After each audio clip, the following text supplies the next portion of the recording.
Hey guys, welcome back to my channel. I hope you are good.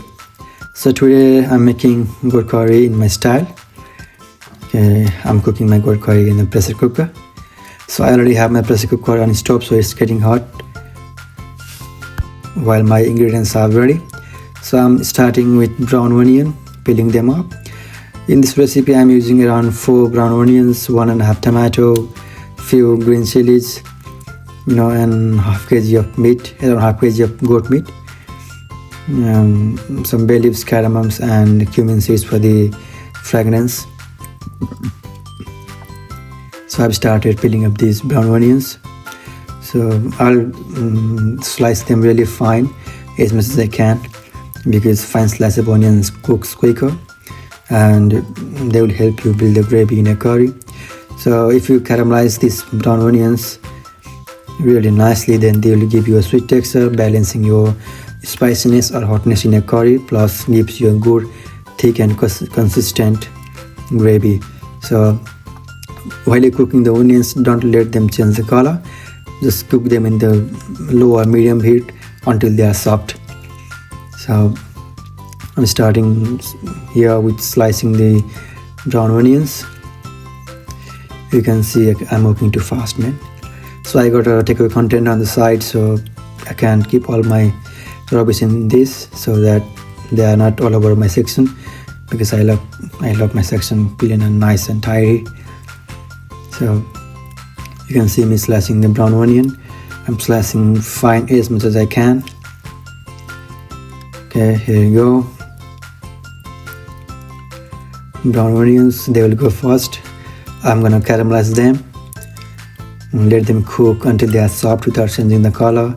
Then I'm going to use other ingredients. I'll show them in the video. You can see, you can follow this step, but you are your own chef. You are your own master chef. You can always try your own style, cook whatever you like, the way you like, So I like to follow my steps. I like to follow my style, so that I feel satisfied when I'm eating. Okay, time for tomato.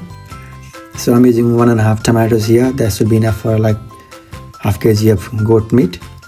Using too much of tomato will give you a good gravy for the curry, but the gravy might be a bit more sour.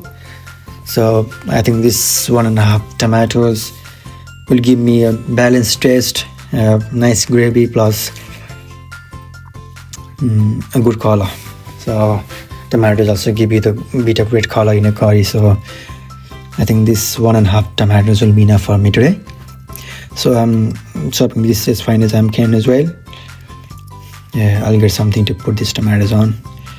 Okay, my cooker is hot and I'm putting some oil in there.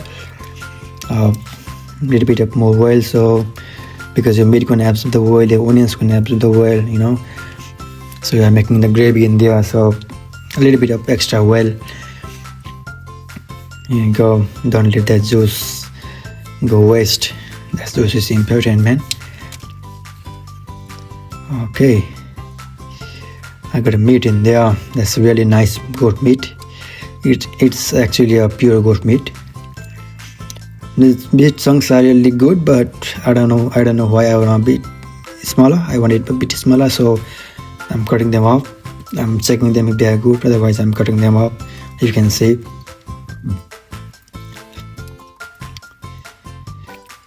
This amount of beef, this amount of goat is a bit balanced with bones and meat. So this will make a really good curry. This is about half kilo of goat meat, I guess. There's all the meat in there. I'm trying to get a nice piece, nice size, so that it cooks uniform. The reason behind I'm using pressure cooker for my goat curry is, one thing is it will cook quicker, and it will help me. It will cook the meat uniform. Maybe these are the reason I'm using pressure cooker. Yeah. So my oil is hot and the cumin seed is in. The bay leaves is in already, and some cardamom in as well. There you go. Now time for the onion. Let's get the onion in. So I'm getting my onions in there. So I'll let the onion cook in the medium heat until they are soft. I won't let them change the color. And I will add a bit of turmeric while sorting the onions, because it will help to get the color in the meat as well. So a little bit of turmeric while sorting the onion as well. So while I'm cooking the onion, on side I'm peeling the garlic. I'm making garlic, chili and onion paste.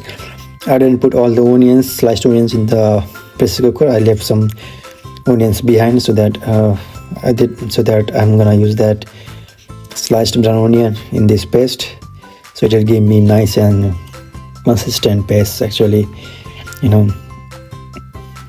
So here I'm gonna mix the garlic, chilies and some onions, as I say, and I'm gonna use some water as well so that my paste is not too thick. This mixer I got from Kmart. This is actually a good mixer. This mixer has got 2 speeds.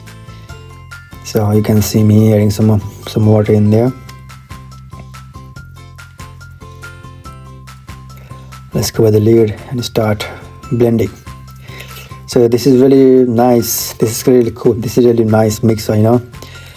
I don't know how much it cost. Maybe around $20-25, but it really works nice. It is worth it. You should get it from Kmart. It's available in Kmart all over Australia, I guess. You can see the speed. It's blending really nicely. So my onion is ready. You can see in there, they are soft and nice. The color isn't changed. Okay, they are caramelized. And now time for meat. I'm putting my meat in the cooker now, and I'll let them fry for some time. Time to stir the meat so that it mixes with the onion and the oil in there. So now I turn my heat to the high because I want to fry my meat in the high heat. Little bit of salt, so it will help to get the water out of the meat and help to get the meat tender, you know, because it's good to get the meat dry before you put all the spices. Dry means not too dry, but just get all the water out of the meat. So you can see my meat is almost ready in there. A little bit of water in there, but it is good. I left in there for around 5-6 maybe around 8-10 minutes. So I got my paste in there. So this leftover paste, I'm gonna use it later. I'm gonna throw in some water, rinse it and put it back in my curry. I'm not gonna waste it, man. That is really helpful. So time for spices. I'm just using cumin powder, coriander powder, and special masala in my pantry. Okay, let's go mixy. Tomatoes in. Again, mixy. Good. So I have got almost all the ingredients in there. A little bit of more salt. And as I said, I rinsed the bowl and put the water in. It has got all the remaining paste in there. So let it for around 20 minutes.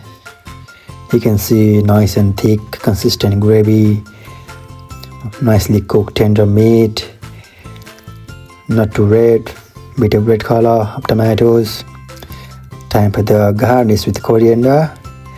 This will give you extra flavor. This will give you the kick. Coriander are must for the curry. As a kid, I never liked coriander, but now it's my favorite. You know, taste what changes when you start cooking. So the meat is ready. Actually, the goat curry is ready. I have thrown in some coriander, and that's all. Thank you for watching, guys.